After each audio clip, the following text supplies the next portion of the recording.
મનોજભાઈ જાંબુલી કે છેલ્લે જાંબુલી કે છેલ્લે લઈ આવશો? છેલ્લે લઈ આવીશ. વિડીયો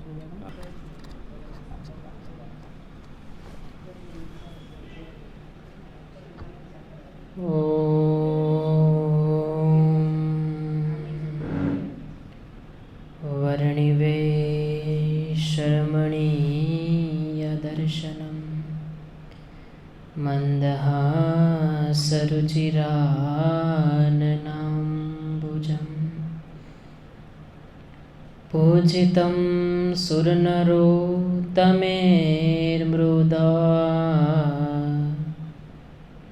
ધર્મનંદનમહં વિચિંતયે. ઓમ અવતારિણે શ્રી સ્વામિનારાયણાય નમો નમઃ. ઓમ શ્રી હરિકૃષ્ણાય ઘનશ્યામાય નીલકંઠાય ચ શ્રી સહજાનંદ સ્વામીને નમો નમઃ. બોલો સ્વામિનારાયણ ભગવાન કી જય. રાધારમણ દેવ કી જય. હરે કૃષ્ણ મહારાજની જય. ઘનશ્યામ મહારાજ કી જય. ઈષ્ટદેવ ભગવાન શ્રી સ્વામિનારાયણ નિજ મંદિરમાં બિરાજમાન બાલ સ્વરૂપ શ્રી ઘનશ્યામ મહારાજના ચરણોમાં વંદન સાથે આપ સર્વેવાલા ભક્તોને ભાવથી જય સ્વામિનારાયણ. જન્મંગલનું અનુષ્ઠાન કરીને પછી કથાની શરૂઆત કરીએ. શાસ્ત્રોની અંદર પંચમહાપાપની વાત આવે છે. એ પંચમહાપાપ કરતાં પણ મોટું કોઈ પાપ હોય તો કયું છે? ભગવાનને નિરાકાર કહેવાને એ મોટામાં મોટું પાપ છે. ભગવાનને નિરાકાર કહેવાય તો પાપ છે, પણ બીજાના હૃદયમાં ભગવાન નિરાકાર છે એવી દ્રઢતા કરવી એ પણ બહુ મોટું પાપ છે. માટે મહારાજ કહે છે આ વચનામૃતમાં કે અમે તો સદા સાકાર છે, અમે નિરાકાર નથી. આજે ઠંડીને કારણે સંખ્યા ઓછી દેખાય છે એવું લાગે છે કે નહીં? પણ ઠંડી ક્યાં પડે છે હજી? આડાવડા ગયા હોય, અમૃત મહોત્સવમાં ગયા છે, અમુક લગ્નમાં ગયા છે, બરાબર, લગ્ન પતી ગયા. હા, પણ છતાંય આપણે હવે આવતા રવિવારથી રવિ સભા 8:30 થી 9:30 1 કલાક રાખશું, અને પછી પ્રસાદ વિતરણ થાય ને બધું થાય ત્યાં તમે 10 થાય એ પહેલાં છૂટા થઈ જાઓ. એટલે આપણે આવતી રવિ સભામાં ખાસ બધાએ 8:30 પહોંચી જવાનું છે. ભગવાન આ લોકની અંદર પ્રગટ થયા. અવારનવાર મહારાજ વચનામૃતમાં કહે છે ને બીજા ચરિત્રોની અંદર પણ મહારાજ કહેવા માગે છે કે તમે બીજું કાંઈ ના કરો તો કાંઈ નહીં, વધારે તમારાથી કોઈ સત્કર્મ ન થાય તો કાંઈ વાંધો નહીં, પરંતુ તમે અમારો દાખલા સામું જોજો કે અમે કેટલો દાખલો કર્યો છે. ભગવાન પોતાનું અક્ષરધામ સુખરૂપ ધામ એ છોડી અને આ દુઃખની દુનિયામાં ભગવાન આવ્યા. કોના માટે? આપણા માટે. 7 વર્ષ ઘોર વનમાં વિચરણ કર્યું છે. કોના માટે? આપણા માટે. દેશમાં ગામડે બધે વિચરણ કરી અને કેટલાય લોકો ન કહેવાના શબ્દો કહેતા. બ્રાહ્મણોને ભગવાને ખૂબ 84 કરીને જમાડ્યા હતા, છતાં પણ અમુક બ્રાહ્મણો એવા હતા કે જેણે મહારાજને કામણ કરનારા કીધા, કોઈએ તાંત્રિક કીધા, કોઈએ એવું કીધું વ્યક્તિઓએ કે સ્વામિનારાયણ તો બાબરો ભૂત વશ કર્યો છે, એટલે લોકો એને જોવે એ પ્રમાણે લોકો કાર્ય કરવા લાગે. આવા જાત જાતની નિંદાઓ ટીકાઓ બધું સહન કર્યું. કોના માટે? આપણા માટે. અને આપણને સૌને બદલામાં કેટલા સુખિયા કર્યા. સદગુરુ રામાનંદ સ્વામીએ દીક્ષા જ્યારે આપી ભગવાન સ્વામિનારાયણને, ત્યારે રામાનંદ સ્વામી પહેલા પાસેથી નીલકંઠ વર્ણી સ્વામિનારાયણ ભગવાન એને આપણા માટે દુઃખ દારિદ્ર્ય છે એ માગી લીધું છે. બીજા કોઈ ચરિત્ર તમે જુઓ એમાં તમને આવું જોવા નહીં મળે. રામાનંદ સ્વામીને શું કીધું કે મારા આશ્રિત હોય એના ભાગ્યમાં જો રામ પાત્ર લખ્યું હોય તો એ મને મળે, પણ અમારો આશ્રિત છે એ ક્યારેય અન્ન વસ્ત્રે આબરૂ કરીને દુઃખી ના થવો જોઈએ.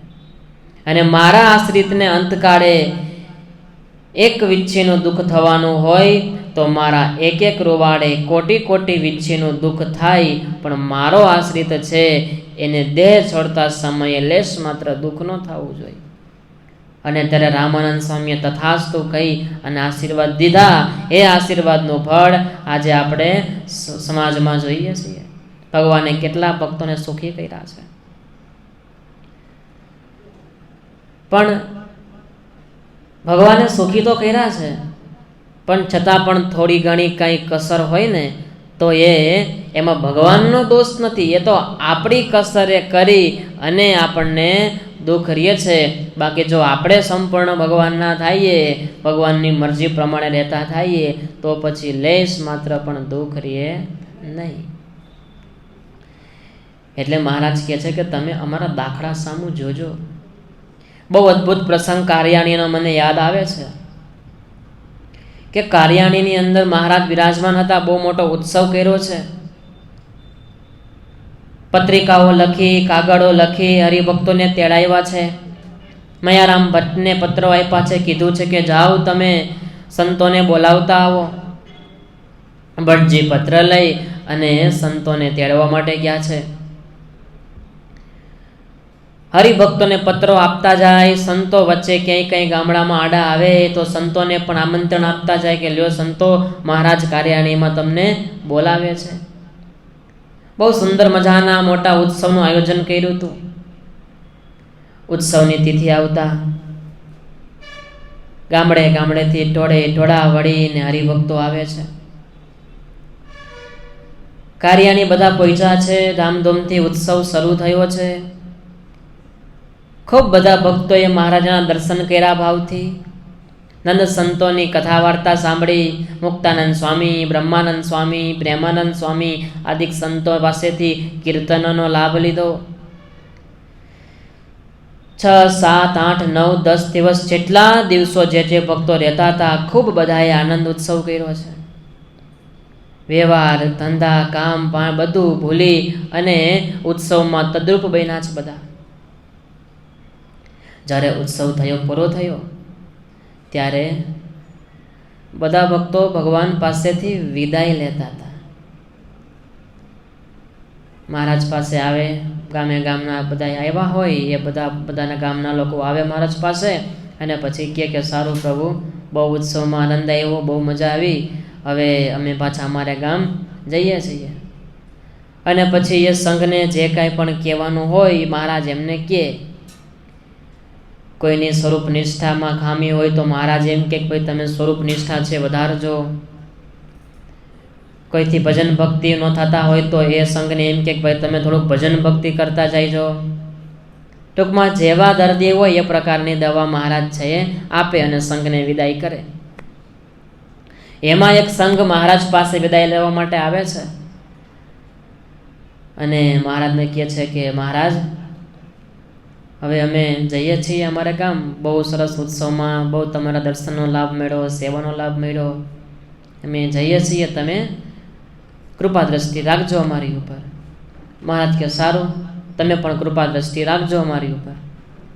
સંઘ તો નીકળી ગયો. એ વખતે કાંઈ કોઈએ બહુ વિચાર ન કર્યો, પણ બધા ઉત્સવની વાતો કરતાં કરતાં કોને કેવી મજા આવી, કોને કેવો અનુભવ થયો, આ બધી ચર્ચાઓ કરતાં બધા આગળ વધતા હતા. એમાં એ સંઘની અંદર એક વૃદ્ધ વડીલ સત્સંગી દાદા હતા. એને આ મહારાજના શબ્દો યાદ આવ્યા અને પોતે થંભી ગયા અને વિચાર કર્યો. બીજા સાથે હતા એમને પણ કીધું કે ભાઈઓ ઊભા રહ્યો. કે શું છે? વાત કરી કે આપણે શ્રીજી મહારાજ પાસેથી વિદાય લઈને જતા હતા ત્યારે આપણે એને શું કીધું હતું? આપણે મહારાજને એવું કીધું હતું કે મહારાજ કૃપા દ્રષ્ટિ રાખજો. તો હા, આપણે કીધું હતું ને. દાદા કે તો પછી મહારાજે જવાબમાં શું કીધું હતું? મહારાજે જવાબમાં આપણને સામે કીધું હતું કે તમે કૃપા દ્રષ્ટિ રાખજો. તો આપણે કદાચ કહીએ ભગવાનને કૃપા દ્રષ્ટિ રાખવાનું, તો એ તો બરોબર છે. આપણે માયિક જીવો છીએ, દિવસ દરમિયાન જીવનમાં જાત જાતની નાની મોટી ભૂલો થતી હોય, પણ ભગવાને આપણને શા માટે આવું કીધું? બધા બહુ અંદરો અંદર ચર્ચા કરી, પણ કોઈને કાંઈ તારણ ન મળ્યું કે આનું કારણ શું છે. અને હજી આમ કાર્યાણીની સીમની બહાર ગયા નહોતા, એટલે થઈ કે ચાલો હજી આપણે બહુ દૂર નથી ગયા, તો જઈને મહારાજને પૂછતા આવીએ કે આવું તમે કેમ કીધું. ફરી પાછો એ સંઘ આવે છે કાર્યાણીમાં મહારાજ પાસે, અને મહારાજ કહે છે કે તમે તો વખતો હમણાં વિદાય લઈને ગયા હતા, પાછા કેમ આવ્યા? કંઈ કામ છે? તો કે અરે મહારાજ, એક પ્રશ્ન હતો ને, એટલે દાદા વડીલ બધા વતી એમને કીધું કે એક મનમાં શંકા હતી, એનું સમાધાન કરવા આવ્યા છે. મહારાજ કહે છે કે બોલો, શું શંકા હતી, શું સમાધાન કરવું છે તમારે?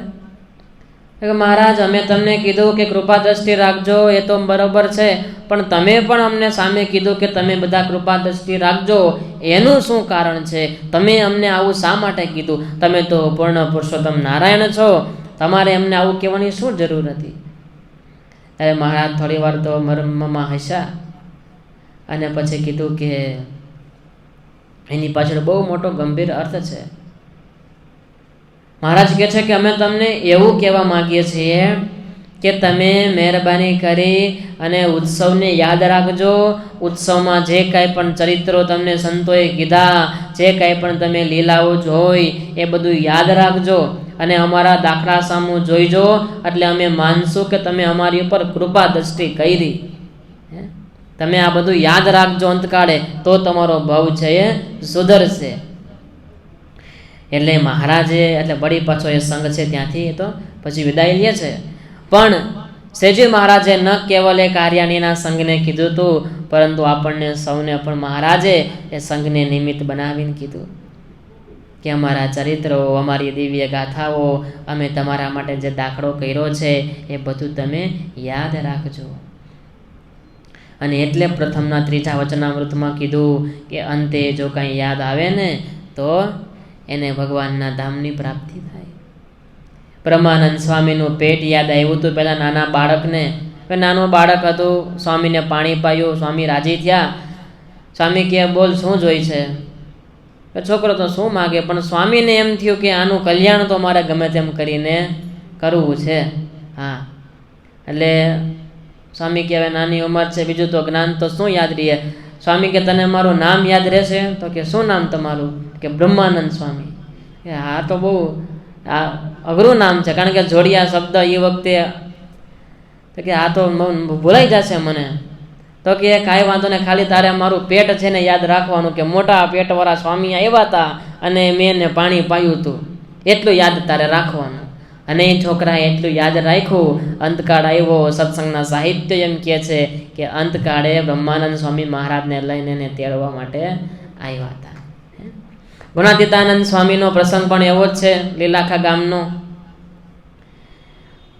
મુંજો સ્વરૂપ કહે છે, મુંજો સ્વરૂપ એટલે કલ્પનામાં ન આવે એવો પોતે અસુર હતો. પોતે માણસની આકૃતિમાં, પણ અસુર જેવા એના કર્તવ્યો હતા.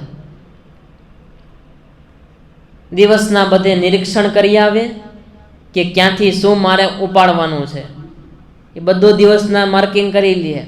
અને રાત્રે સૂર્ય આથમે, લોકો ઘરમાં સૂઈ જાય, પછી આની કારીગરી શરૂ થાય અને નીકળે ઘરની બહાર.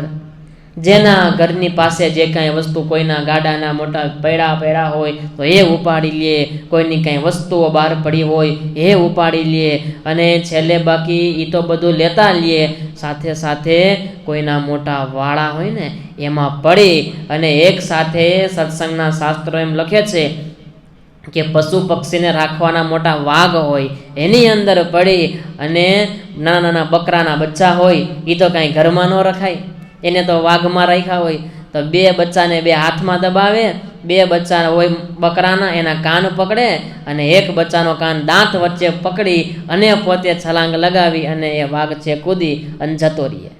આવો પોતે ખૂંખાર. અને એને કંઈ કહેવાય નહીં બાપા, નકર કહી તો એ પાછળ પડે. એટલે આખું ગામ ત્રાસી ગયું હતું, આવો મૂંઝો શરૂ. અને પછી બધું એવું ખાઈને જીવન પસાર કરે પોતે. એમાં એક દિવસનો સમય ગુણાતીતાનંદ સ્વામી, કૃપાનંદ સ્વામી આદિ બધા સંતો, નાના સંતો બધા જુનાગઢથી નીકળાતા અને રસ્તામાં લીલાખા ગામ ત્યાં પોતે બપોરના સમયે પહોંચ્યા. બપોરે 3:30-4 વાગ્યાનો સમય હશે એટલે સંતો ત્યાં આવી, નદીનો પટ હતો ત્યાં સ્નાનાદિક ક્રિયાઓ કરી અને એક વૃક્ષ એની નીચે પોતે સંતો બેઠા માનસી પૂજા કરવા માટે. ભગવાને સંપ્રદાયની અંદર 5 ટાઈમની જે માનસી પૂજા એનું પ્રવર્તન કર્યું છે. મહારાજ કહે છે કે અમારા આશ્રિત હોય અને ભૂલ્યા વગર 5 ટાઈમની માનસી પૂજા છે એ કરવી. સંતો બધા 3:30-4 વાગ્યા હશે એટલે માનસી પૂજા કરવા બેઠા. એક ઝાડની નીચે બધા સંતો આંખો બંધ કરીને બેઠા છે. અને આ બાજુ મૂંઝો સોરો બધું નિરીક્ષણ કરીને પોતે ઘરે જતો હતો કે આજે રાત્રે અહીંયા આપણે ચપાટો બોલાવવાનો છે. અને એમાં જોયું કે આ ગામમાં ઘણા લોકોને જોયા, નાનપણથી મોટો થયો ગામમાં, ઘણા મહાત્માઓને ગામમાં આવતા જોયા છે, પણ આ કોઈક અલગ મહાત્મા લાગે છે બધા. 3-4 બધા મહાત્માઓ. એટલે થયું કે લાવો હજી તો સમય જ છે, હજી તો મારી પાસે નોકરીને તો ઘણી વાર છે હજી. એટલે પોતે સંતો પાસે ગયા. થોડોક વિવેકી હતો પોતે, એટલે ખબર પડી કે આંખો બંધ કરીને બેઠા છે માટે એમના કોઈ ઈષ્ટદેવનું સ્મરણ કરતા હશે, આપણે હેરાન નથી કરવા. એટલે બાજુમાં બેઠો. આવ્યા હતા પોતે ટાઈમ પાસ કરવા માટે, કે ઘડીક હોવાણ કરીએ. ઘણા અમને ફોન કરે બપોર થાય એટલે 1 વાગ્યે, કેમ તો કે કીધું નવરો તો લાવો હોવાણ કરીએ બસ તમે નવરા. એટલે ઘડીક હોવાણ કરવા માટે બેઠા સ્વામી પાસે. ઘણા તો હોવાણમાં ખબર ન પડે, હોવાણ એટલે ગપ્પા મારે અને હોવાણ કરી કે ઘડીક બેઠા. સંતો તો માનસી પૂજા કરે અને માનસી પૂજાનું કેટલું મહાત્મય છે એ મારા વચનામૃતમાં કહે છે કે પ્રગટ ભાવે જેવી ભગવાન પ્રગટ સામે બેઠા હોય અને આપણે પૂજા કરીએ અને એનું જેવું આપણને ફળ મળે ને એવું જ ફળ માનસી પૂજા કરવા બેસીએ ત્યારે આપણને મળે. બેયના ફળમાં કોઈ અંતર નથી. અને એટલે પર્વતભાઈ માનસી પૂજા કરતા હોય, હાથી આગતા અને બાજુવાળા ખેડૂત લાકડીનો આમ છેડો અડાડે અને આમના હાથમાંથી રોટલો દહીં પડી જાય. એ બતાવે છે કે માનસી પૂજા એ કોઈ સામાન્ય વસ્તુ નથી. આ બાજુ સંતો તો ભગવાનને જમાડે છે. મેવામાં સરસ મજાના બધા ફ્રૂટ, જાતના કેળા, મોસંબી અને જે કંઈ પણ હશે ઋતુ અનુસાર બધા ફળ સંતો ભગવાનને માનસીમાં જમાડે. અને એટલો બધો પ્રતાપ હતો માનસી પૂજાનો, એટલે એમના ધ્યાનની ગહનતા હતી, એટલું એમનું એકાગ્રપણું હતું કે જેવું સંતો ભગવાનને જમાડે ને એવી સુગંધ એ આસપાસમાં ફેલાઈ જાય. પેલા મૂંઝો સોરું વિચાર કરે કે આ આજુબાજુમાં તો નદી છે, અહીંયા ઝાડ છે, બીજા ફળોના તો કાંઈ અહીંયા વૃક્ષો છે નહીં, આ સુગંધ ક્યાંથી આવે છે? વળી પાછું થયું કે આ જોડીમાં કંઈક પડ્યું લાગે છે આવું. મને લાગતું નહોતું, જોડીમાં તો શું પથ્થર ને તુમડું હોય, પૂજા પેટી હોય, પણ સુગંધ બહુ અદ્ભુત આવવા માંડી. એટલે થયું કે જાગે પછી પૂછીએ કંઈક, આંખો ખોલે પછી. થોડી વાર થઈ એટલે ત્યાં સંતોએ આંખો ખોલી જોયું તો સામે મૂંઝો સુરુ બેઠો હતો. એનો બહારી વેશ જોઈ અને સંતોને ખબર પડી ગઈ એ લોહીથી ખરડાયેલા હાથ પગ હતા, એના કપડા ઉપર લોહીના છાંટા ઉડેલા, પશુઓને માર્યા હશે. અને સંતો તો પારખી ગયા, ખબર પડી ગઈ કે આ તો ભાઈ પાપી જીવાત્મા છે. પહેલાં તો ડર લાગે કે આ ક્યાંક આપણને કંઈ હાનિ ન, કારણ કે એ વખતે એવું બહુ થતું હતું. અત્યારે નહીં, ઘણી વાર અહીંયા નીચે નીકળીએ ને તો ઘણા પી ગયા હોય ને બેઠા, આપણને બીક લાગે ભાઈ કાં પાસે કેમ જવું, કે આપણને ક્યાંક સામે ન થાય. એટલે પછી પેલા સંતો ડરી ગયા કે પણ તોય પછી મહારાજને યાદ કરી અને કીધું કે કોણ છો ભાઈ તમે અહીંયા? મુંજોસુરુ કે હું તમને એ પૂછું તમે કોણ છો? આ મારું ગામ છે, મારું નામ મુંજોસુરુ. અને સંતોએ તો સીધી મહારાજની વાતો ચાલુ કરી કે સારું સારું ભાઈ, અમે જુનાગઢથી આવીએ છીએ અને આગળના ગામમાં જઈએ છીએ, અહીંયા ઘડીક બેસી અને અમે અમારા ભગવાનનું ધ્યાન કરતા હતા. અને એમ કહી અને ગુણાતીતાનંદ સ્વામી તો એવી વાતો કરે, બોલતું હાલતું ચાલતું ભાગવત જેને કહેવાય, એવા સ્વામી વાતો કરે કે સામેવાળો ગમે તેવો જીવાત્મા હોય, ગુણાતીતાનંદ સ્વામીની વાતો સાંભળે એટલે એનું જીવાત્મા છે એ અજ્ઞાન છે દૂર થતા વાર લાગે નહીં. એવી સ્વામીની વાતો બધી, અનુભવની વાતો, ભગવાનના પ્રગટપણાની વાતો, આલોકની પરલોકની, ભગવાનના મહિમાની વાતો, મનુષ્ય દેહની દુર્લભતાની વાતો, ગમે તેમ કરી એન કેન પ્રકારે હૃદયમાં ભગવાનને ઉતાર્યા વગર સ્વામી મૂકે નહીં. આ નહીં પેલા અત્યારે મોટિવેશનલ સ્પીકરો આવે એ ગમે તેમ કરી યુ કેન કરી અને એવા ફૂલાવી દે. ઓલા વિચાર કરે કે હારું સાંભળું તો ત્યારે તો એમ થતું હતું કે આમ કરવું છે તો ઘરે આવ્યા પછી કેમ નથી થતું. એટલે સ્વામીએ બધી વાતો કરી, કીધું કે જો ભાઈ, ભગવાને આ દુર્લભ મનુષ્ય દેહ આપ્યો છે, તે ભજન ભક્તિ કરવા માટે આપ્યો છે. તમે કાંઈ માળા કરો છો કે નથી કરતા? કે અરે બાપુ, અહીંયા મહાત્મા, અહીંયા માળાનું કેવું, અહીંયા તો માળા હોય પંખીના એ ફેરવીએ અમે, બીજું તો કંઈ અહીંયા અમને આવડે નહીં. સંતોએ વાત કરી કે અત્યારે કળિયુગમાં પ્રગટ ભગવાન પુરુષોત્તમ નારાયણ આવ્યા છે, છપૈયા દેશમાં પ્રગટ થયા. અનંત બ્રહ્માંડો એનું જે સંચાલન કરે છે એ ભગવાન આવ્યા છે અને એના ખૂબ હજારો હરિભક્તો છે, હજારો સંતો છે. એનો આશ્રય કરી અને બહુ લોકો સુખી થયા છે, બહુ સારું જીવન જીવતા થયા છે, બહુ દયાળુ ભગવાન છે. આવી બધી વાતો કરે. અને સ્વામી કહે, આપણે તમે જે કંઈ આ હિંસા કરો છો ને એનું ફળ જરૂરથી એક દિવસ આપણે ભોગવવું પડે, માટે આવી હિંસા ન કરવી જોઈએ. સ્વામીએ સમજાવ્યા પ્રેમથી કે જો ભાઈ, તમને નાની એવી સોય વાગી હોય તો પણ તમને કેટલું દુખે છે. માર્ગે ચાલતા કાંટો પગમાં વાગ્યો હોય તો કેવી પીડા થાય છે. તો આ બધા પશુ પક્ષી એને તમે કાપી નાખો તો એને કેટલી પીડા થતી હશે. અને એનું ફળ આપણને જરૂરથી એક દિવસ છે એ ભોગવવું પડે. જેમ જેમ સ્વામી વાતો કરતા જાય એમ સ્વામીના શબ્દો એ મુંજાસુરુના હૃદયને વિંધતા જાય. છેલ્લે મુંજાસુરાને એમ થયું કે હવે મારે પાપ છે એ છોડી દેવા છે. આ મહાત્મા જે વાત કરે છે ને એ વાત એ બહુ સારી વાત છે. હવે મારે આવું જીવન જીવવું છે. હારું, મને આવી વાતો તો કોઈ કીધી નહોતી. સવારમાં સ્નાન કરી પવિત્ર થઈ ભગવાનની પૂજા કરવાની, માળા કરવાની, કંઈક કામ કરવાનું સજ્જનતાથી, આવી તો વાત મને કોઈ શીખડાવી નહોતી. અને મુંજાસુરો કહે છે કે તો સ્વામી મહાત્મા, હવે તમે મને એ તમારા સત્સંગી કરો. તમે જે કહો છો કે અમારા સત્સંગી બહુ સુખ્યા છે, તો મને તમે તમારા સત્સંગી કરો.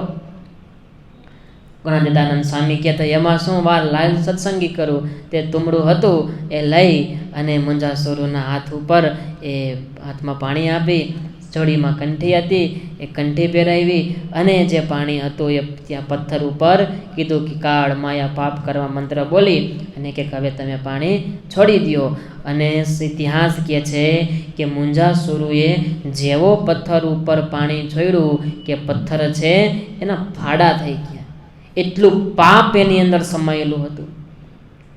એટલે જ્યારે પણ આપણે કંઠી ધારણ કરીએ કે વર્તમાન ધારણ કરીએ ત્યારે જે આશરો કરવાનો હોય, જળ ધરાવે, ત્યારે એનો મતલબ એ છે કે તમામ પ્રકારના આપણા પાપ છે, ભલે આપણને દેખાય નહીં, વિધિ તો સાવ સામાન્ય લાગે, પણ એ પાણી જ્યારે હાથમાંથી પડે એની સાથે સાથે હાથેથી કરેલા કર્મો પણ બધા છે એ ધોવાઈ જાય. સ્વામીએ સત્સંગી કર્યો અને કીધું કે જો હવે તારે લેશ માત્ર પણ હિંસા કરવાની નથી. કે ભલે ગુરુ, આજથી તમે મારા ગુરુ, હું તમારો ચેલો, હવે તમે કહેશો એ પ્રમાણે હું જીવન જીવીશું, હિંસા નહીં કરું. પણ તો હું જીવન કેમ મારે જીવવાનું, મારી આજીવિકા શું? ગુણાતીતાનંદ સ્વામી કે આજીવિકાની ચિંતા તારે કરવાની નથી, એ બધું ભગવાન ઉપર છોડી દે, બધું સારું વાના થઈ જશે. અત્યારે તારે કોકને ત્યાં ખેતરે જઈ અને કામ કરવા માંડવાનું અને ભગવાન બધી તારી વ્યવસ્થા કરી દેશે. કે ભલે સ્વામી. એટલું કહી સંતો તો વિદાય થતા હતા. વિદાય થતા થતા સંતોએ કીધું કે ભાઈ જો અંતકાળ આવે ને ત્યારે તારે આ સ્વામિનારાયણ સ્વામિનારાયણ એ તો તારે કાયમ રટન કરવાનું જ છે, પણ અંતે તો ખાસ તારે આ નામનું રટન કરવાનું છે. પેલો મૂંઝો શરૂ કે આ સ્વામિનારાયણ આવું મને કાંઈ ફાવે નહીં બોલતા. સ્વામી કે હવે તો બીજો જ મંત્ર જ કઈ છે ને, એક મંત્ર મહારાજે આપ્યો છે સ્વામિનારાયણ. તો ગુણાતીતાનંદ સ્વામી કે તો એક કામ કર, તું મારું નામ યાદ રાખજે. તો કે હા તમારું નામ મને યાદ રહેશે. તો કે શું નામ તમારું ગુરુ? તો કે મારું નામ છે ગુણાતીતાનંદ સ્વામી. તો કે આ તો વના કરતા અઘરું આપી દીધું, આ તો આ નો મને આમ ભૂલાઈ જાય, લોચો લાગી જાય, આ ફાવે નહીં મને. સ્વામી કે તો કાંઈ વાંધો નહીં, તું ગુણાનંદ સ્વામી કરજે, એ તો આવડશે ને. હા એવું આવડે, ગુણાનંદ સ્વામી આવડે. તો કે તારે ગુણાનંદ સ્વામી કહીને પણ તારે અંતકાળે તું મને યાદ કરજે.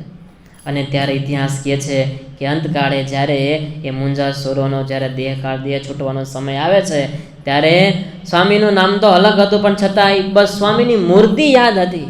નામ તો ઔપચારિકતા હોય. ગુણાનંદ સ્વામી કર્યું અને ત્યારે સ્વામી મહારાજને લઈ અને એને તેડવા માટે આવ્યા અને પાપી જીવાત્મા તો એને પણ ભગવાન પોતાના ધામમાં લઈ ગયા. આ ભગવાનના નામનો મોટો મહિમા છે.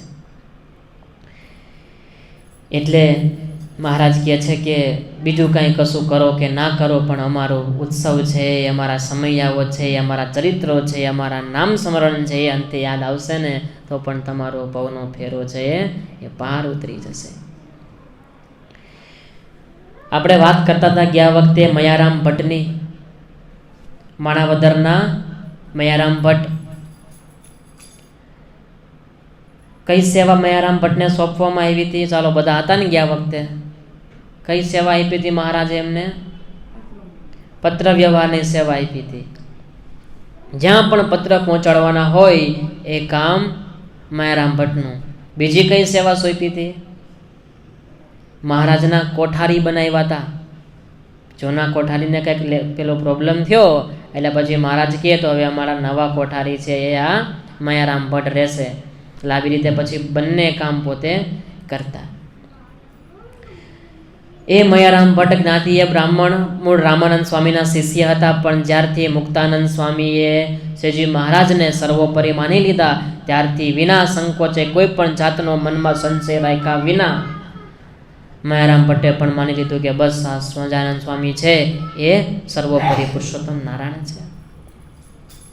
એક વખતનો સમય છે, શ્રીજી મહારાજ કાઠી સંતો ભક્તો સાથે પંચાળાથી માણાવદર જતા હતા. રસ્તામાં સાથે મયારામ ભટ્ટ પણ હતા. અને માણાવદર પહોંચ્યા એટલે મયારામ ભટ્ટનું ખેતર આવ્યું. આ પ્રસંગ મેં ઘણી વાર કીધો છે, તમે સાંભળો ના સાંભળો ખબર નહીં. વચ્ચે ખેતર આવ્યું મયારામ ભટ્ટનું, બહુ પાક લૂમે ઝૂમે બાજરો વાવેલો. મહારાજ તો જાણે બધું, છતાં પણ પૂછ્યું કે ભટ્ટજી આ કોનું ખેતર છે? એટલે કહે છે કે મહારાજ આ ખેતર તો મારું છે. ઓહો ભટ્ટજી આ તમારું ખેતર? કે હા. કેમ મહારાજ પૂછો છો? તો કે શું કેમ પૂછો છો? આ જોવો આ બાજરો પાકી ગયો છે, આને હવે લણી લેવો જોઈએ. આને તમે ન લણો તો ચકલા આવીને બધા ખાઈ જાય, તમારે પાકની નુકસાની થાય, બગાડે ઢોર પાકને, એટલે ટાણા સામે આ તમારે લણી લેવું જોઈએ. મયારામ ભટ્ટ કે મહારાજ હવે મને ઘણો ઈચ્છા કરી કે પાકને લણી લઉં, પણ હું શું કરું? હું તમારી સાથે આખો દિવસ વિચરણમાં હોય, ગામડે ગામડે ફરવામાં હું તમારી સાથે હોય, તો આ બધું કામ ક્યારે કરું મહારાજ હું? શ્રીજી મહારાજ કે આ વાત તમારી મુદ્દાની વાત, પણ તો તમારો ભાઈ ગોવિંદરામ છે એ તો નવરો હોય ને ઘરે, એને કેવું જોઈએ કે આ બધું કરી લે. કે મહારાજ હું તમારી ભેગો હોય અને મારો ભાઈ ગોવિંદરામ એ ઘરે બેઠો બેઠો તમારું ધ્યાન કરતો હોય, આપણે બે જ્યાં વિચરણ કરીએ મારો ભાઈ ઘરે બેઠો બેઠો બધું એ જોવે. તમને પ્રગટ જોવે. તમે જે વાતો કરતા હોય ગામડે ગામડે, હજારો મીટર દૂર તમે જે જ્ઞાનની વાતો કરો, એ વાતો મારો ભાઈ ઘરે બેસીને સાંભળે. કેટલી ઉચ્ચ સ્થિતિ છે ભક્તો. અને આવી સ્થિતિ સ્વામિનારાયણ સંપ્રદાયમાં જોવા મળે છે. ભગવાનનું ભજન કરી કરી જીવબા, લાડુબા આદિ કેટલાય સ્ત્રી ભક્તો એવા હતા, ગોરધનભાઈ આદિ ઘણા પુરુષ ભક્તો એવા હતા કે જેમને નિરાવરણ દ્રષ્ટિ પ્રાપ્ત થઈ હતી. ગમે તેટલું દૂરનું જોવું હોય પોતે જોઈ શકે. કોઈ પણ આવરણ, દિવાલ છે કે કોઈ પણ બીજા ત્રીજા આવરણો એને બાધ ન કરી શકે. આવી ઉચ્ચતમ સ્થિતિ જે યોગ કર્યા પછી આ સ્થિતિ પ્રાપ્ત થાય, આવી સ્થિતિ આ સ્વામિનારાયણ સંપ્રદાયની અંદર એકમાત્ર ભજને કરીને પ્રાપ્ત થાય છે. એટલો મોટો મહિમા છે ભજનનો. એટલે મયારામ ભટ્ટ કહે છે કે મારો ભાઈ ગોવિંદરામ એ તો ઘરે બેસીને તમારું ધ્યાન કરતો હોય. મહારાજ કે આ વાત તમારી તો બરોબર, તમે બે ભાઈઓ અમારા માટે જીવન જીવો છો તો તમારું કામ છે એ અમારે કરવું પડે. હા, કારણ કે તમે બે અમારા માટે જીવન જીવો છો. હવે ચાલો એક કામ કરો મયારામ, તમે જાઓ ગામડામાં, તમારા ગામમાં બધા ઘરે ઘરે જઈને દાતરડા લેતા આવો. મયારામ ભટ્ટ કે ખબર નહીં શું મહારાજને કરવું હોય. ઘરે ગયા, બધાને ઓળખીતા હતા ગામના, બધાએ કીધું કે દાતરડું આપો, ઘડીક વાર હમણાં પાછું આપી દઈશ. તો એ ઘણા દાતરડા 25-30 ભેગા કર્યા, લાવ્યા મહારાજ પાસે. લ્યો મારા દાતરડા. મહારાજ કે ચાલો બધા સંતો હરિભક્તો લાગી જાવ ખેતરમાં અને બધું કામ કરી દે મયારામ ભટ્ટને ફટાફટ. એટલે બધા સંતો ક્યારે મહારાજ આ કરો થોડાક કઈ અહીંયા આવ્યા હતા અમે, આવું તો ઘરે અમે કરતા હતા, અહીંયા તો ભજન કરવા અમે આવ્યા. મહારાજ કે એ બધું આ ભજન જ છે, એક પ્રકારનું સેવા છે, એ મોટું ભજન છે. મહારાજ કે ગઢડામાં જ્યારે મંદિર બનતું હતું ત્યારે અમુક સંતો છે બેસી અને માળા કરતા હતા, અને બીજા સંતો પથ્થર ઉપાડી અને એ બધું પથ્થર પહોંચાડે અને ચૂનો છે એ પીલે, ગાર કરે, એવું બધા જાતની સેવા કરે. અમુક 1-2 સંત હતા બેસીને માળા કરે, દિવાલને ટેકો દઈ આંખો બંધ કરીને. એટલે મહારાજ કે આ લાકડા ફેરવે કાંઈ ધામ નહીં મળે, ઊભા થાવ, માળા મૂકો ને પાણકા ફેરવો, આનાથી ધામ મળશે. આ લાકડા ફેરવે નહીં મળે. હા, એટલે ભજન મહત્વનું છે, પણ ભજન ટાણે ભજન મહત્વનું અને સેવા ટાણે સેવા મહત્વની. એટલે મારે કે ચાલો સંતો ભક્તો બધા લાગી જાવ, કોઈ પણ જાતનો સંશય કર્યા વિના. જેવી મહારાજની આજ્ઞા થઈ, બધા સંતો ભક્તો કામે લાગી ગયા. થોડીક જ વારમાં સરસ મજાનો બાજરાનો એ ડુંડાવાનો ઢગલો એક બાજુ સંતો ભક્તોએ ભેગો કરી દીધો. મયારામ ભટ્ટ જોઈને રાજી રાજી થઈ ગયા. હો એ કે ઓહો મહારાજ, હું આ જાતે કરવા બેસત તો આ કેદી થઈ રહેત, પણ આ બધા તમે કૃપા કરી અને બહુ મારું મોટું કામ કરી દીધું. મહારાજ કે તમે અમારા માટે જીવતા હોય તો અમારી ફરજ છે કે તમારી દરેક વસ્તુનું ધ્યાન રાખો. એટલું કઈ સંગ ત્યાંથી આગળ નીકળે છે. આ પ્રસંગ આપણને મનન તમને શીખડાવે છે કે જો ભગવાનના થશો તો આપણું કોઈ કામ ભગવાન અટકવા દેશે નહીં. તમારા બધાના અનુભવ હશે, અટકું છે કોઈ કામ તમારું? નથી અટકું. અટકવા જ ન દે ભગવાન કોઈ ને કોઈ રીતે.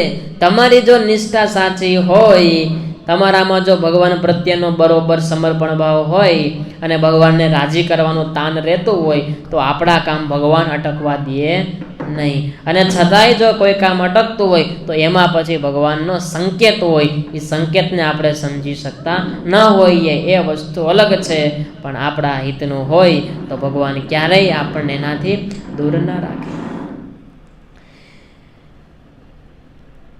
મહાભારત પણ આ પ્રસંગનો સાક્ષી છે કે જ્યારે ભગવાન માટે જીવવામાં આવે છે ને ત્યારે ભગવાન આપણી સહાય કરે છે. જ્યારે દ્રૌપદીજીને કષ્ટ પડેલું હતું, રાજસભાની અંદર એમના ચિરહરણ થવાના હતા, ત્યારે દ્રૌપદીજીને મનમાં એમ થયું કે અહીંયા તો ભીષ્મ પિતામહ જેવા વડીલ બેઠા છે, મને થોડું કાંઈ થશે એમ વિચારીને ભીષ્મ પિતા સામે જોયું. ભીષ્મ પિતા બંધાઈ ગયેલા હતા, નીચે જોઈ ગયા, કંઈ બોલ્યા નહીં. પછી થયું કે કંઈ વાંધો નહીં, આ મારા 5 પતિઓ બેઠા છે, એમાં યુધિષ્ઠિર છે, બહુ ધર્મનિષ્ઠ છે, એવી ધર્મની ન્યાય સંગત વાત કરશે કે મને એ મારું રક્ષણ કરશે.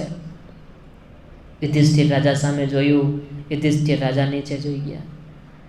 એટલે થયું કે કંઈ વાંધો નહીં, આ ભીમસેન છે એનામાં તો હજારો હાથીઓનું બળ છે, એ ધારે તો આખી સભાને પરાસ્ત એકલા હાથે પરાસ્ત કરી શકે એવા છે. એમની સામે જોયું, એ પણ નીચે જોઈ ગયા. અર્જુનજી સામે જોયું કે એ તો મહાન ધનુર્ધારી છે, એમના જેવા ધનુષ ચલાવનાર આખી પૃથ્વીમાં ક્યાંય નથી. એમની સામે જોયું, અર્જુનજી સામે જોતા જ અર્જુનજી પણ નીચે જોઈ ગયા. નકુલ સહદેવ કોઈએ મદદ ન કરી. ત્યારે દ્રૌપદીજીને એમ થયું કે હવે આ લોકમાં મને કોઈ મદદ કરશે નહીં. અને એમ વિચારીને કોને યાદ કર્યા છે? ભગવાન કૃષ્ણને યાદ કર્યા છે. અને જેવા શ્રી કૃષ્ણ ભગવાનને યાદ કર્યા કે તરત જ ભગવાન પ્રકટ થયા અને દ્રૌપદીજીની રક્ષા કરી છે. પણ ક્યારે રક્ષા કરી દ્રૌપદીજીની? યાદ કર્યા ત્યારે નહીં. એટલા માટે મદદ કરી કે દ્રૌપદીજી છે એ કૃષ્ણ ભગવાનના સખી હતા. પહેલેથી બંને વચ્ચે બહુ સારા સંબંધો હતા. જરૂર પડે જો યાદ કર્યા હોય તો ભગવાન મદદ કરે નહીં. ભગવાન સાથે જીવ જોડાયેલો હોય, ભગવાનને અવારનવાર યાદ કરતા હોય, ભગવાનના ભક્ત હોય ને તો જ્યારે જરૂર પડે ત્યારે ભગવાન આવે. આ લોકમાં જોવો ને તમે કોઈ સાથે સંબંધ ન રાખતા હોય તો પછી એ કાંઈ મદદ ન કરે. હા, કોઈ દી કોઈને તમે બોલાવો જ નહીં બાજુવાળાને, હા, એને હેરાન જ કીરા કરતા હોય અને પછી જરૂર પડે ત્યારે એને કહો કે ભાઈ આ કામ હતું તે કરે. એક સામાન્ય પાડોશી ન કરતા હોય તમારું કામ, એને તો એના ભક્તો હોય ને તો એ તમારું કામ કરવા માટે આવે. એટલે ટૂંકમાં આજની કથાનો સાર એ છે કે બહુ ભાગ્યશાળી છો તમે બધા ભક્તો કે તમને ભગવાનમાં આટલો પ્રેમ છે, ભગવાનમાં આટલી રુચિ છે. ભાગવતજીની કથા સાંજે ચાલે છે સુંદર મજાનો. એમાં સુખદેવજી મહારાજ કહે છે કે હે સંગાદિકો, આ તમે મને જે પ્રશ્ન પૂછો છો ભગવાન કૃષ્ણના, એ જોઈ અને બસ હું એટલું કહી શકું કે તમે બહુ ભાગ્યશાળી છો કે તમને ભગવાન કૃષ્ણના પ્રસંગો સાંભળવામાં આટલી રુચિ છે. અને એના પ્રતાપે હે સંગાદિકો હવે તમારે ફરીથી કોઈ જન્મ ધારણ નહીં કરવો પડે, કારણ કે તમને ભગવાનના ચરિત્રોમાં રુચિ છે. એમ તમે બધા ભગવાનના ભક્તો દર રવિવારે સમય લઈ અને પ્રવિષ્ટ સભામાં આવો, ભગવાનની વાતો સાંભળો. એ શું છે? એ તમારા પૂર્વના કરેલા કોઈ પ્રારબ્ધ હોય, કોઈ સત્કર્મ કર્યો હોય, એ સત્કર્મના ફળ રૂપે ભગવાનમાં રુચિ થાય. એમને ભગવાનમાં રુચિ થતી નથી. બાકી તો બહારની દુનિયા ક્યાં નાની છે? એ તમે આવો તો એટલા બધા સિનેમામાં ત્યાં લોકો હોય, એ મોલમાં લોકો હોય ને, રોડ ઉપર ને ખાવા પીવાની બધી લારીઓ હોય, ત્યાં એટલા લોકો હોય, ટોળા ને ટોળા હોય. છતાં પણ તમે એમાંથી બધામાંથી નીકળી અને તમે મંદિરે આવો છો. માટે બહુ ભગવાનના રાજીપાનું આપણે સૌ કાર્ય કરીએ છીએ. એટલી વાત સાથે આજની કથાને વિરામ. ફરી પાછી જાહેરાત કરી દઉં કે આવતી રવિ સભાથી 8:30 થી 9:30 1 કલાક કથા થશે. તો દરેક ભક્તોએ સમયસર 8:30 પહોંચી જવું. એટલી વાત સાથે બોલો સ્વામિનારાયણ ભગવાનની જય. સ્વામિનારાયણ નારાયણ નારાયણ.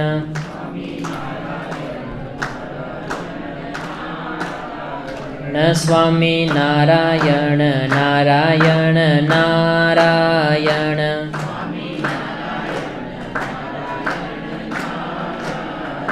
સ્વામિનારાયણ નારાયણ નારાયણ.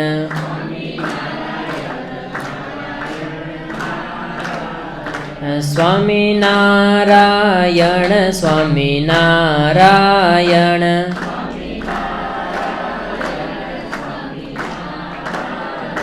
સ્વામિનારાયણ સ્વામિનારાયણ.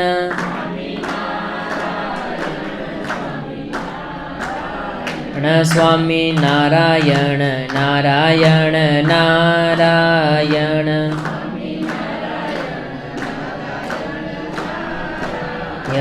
સ્વામિનારાયણ નારાયણ નારાયણ. સહજાનંદ સ્વામી મહારાજની જય. આજની રવિ સભાના પ્રસાદીના યજમાન રસિકભાઈ દામજીભાઈ ચૌહાણ છે. એકવાર જોરદાર તાળીઓથી આપણે એમને વધાવીએ. હવે ભગવાન પોઢે ત્યાર પછી સૌપ્રથમ પહેલાં બહેનો છે પ્રસાદ લેવા જાય, પછી ભાઈઓ પ્રસાદ લઈ અને પછી બધા વિદાય લે. જય સ્વામિનારાયણ.